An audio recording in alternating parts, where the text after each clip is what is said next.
but I want to discuss my sixth language of love that I've added because I didn't find it in any of those categories.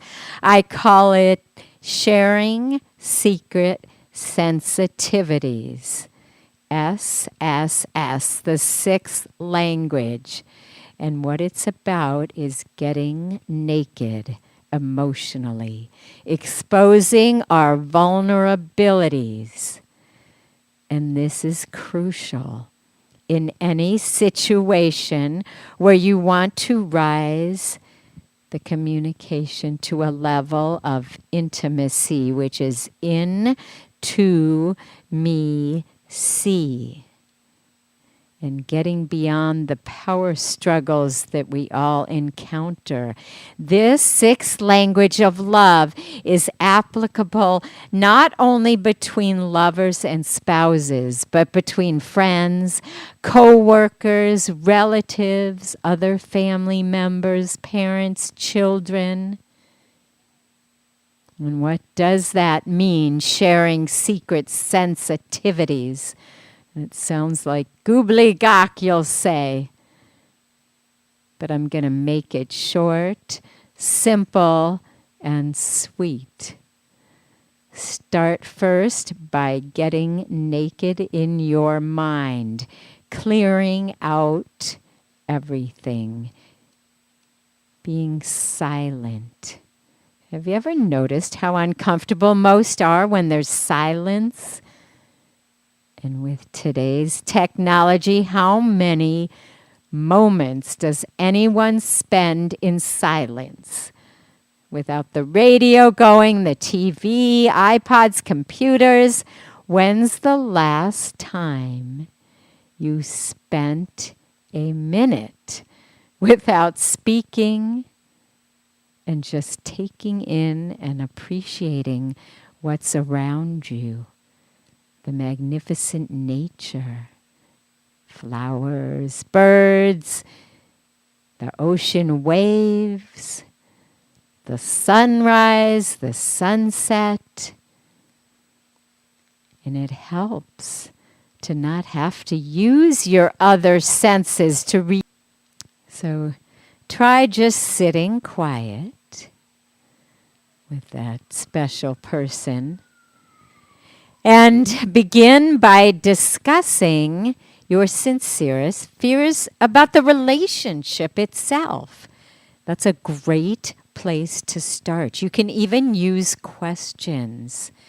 You can ask the other person, what do you like most about me? And then share what you like most about them. Or even go back to what qualities attracted you to the other person in the first place, especially if you've been with them for a long period of time. Then you can get into your fears. What worries you about your union? What is something that irks you about the other person? And then let them respond with what irks them about you. What are things that hurt your feelings? What are you afraid might happen between you and the other person? What is your biggest dream that you haven't ever told anyone before?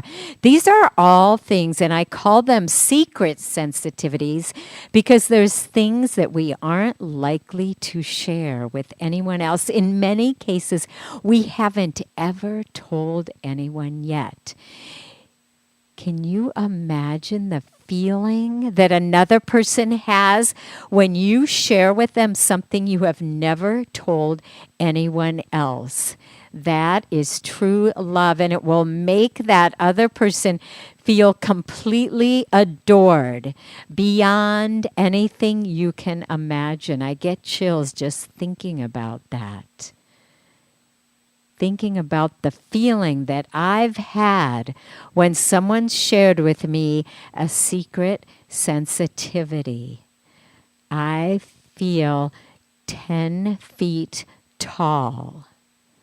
I feel loved beyond the 5 other languages of love.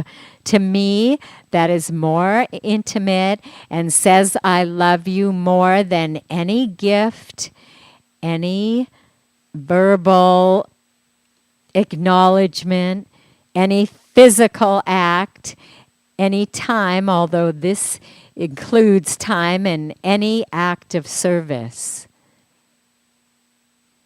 You can also ask that person, what is some activity, something maybe on your bucket list or something that you would like to accomplish that you never had, that you're afraid to do because you're worried you're not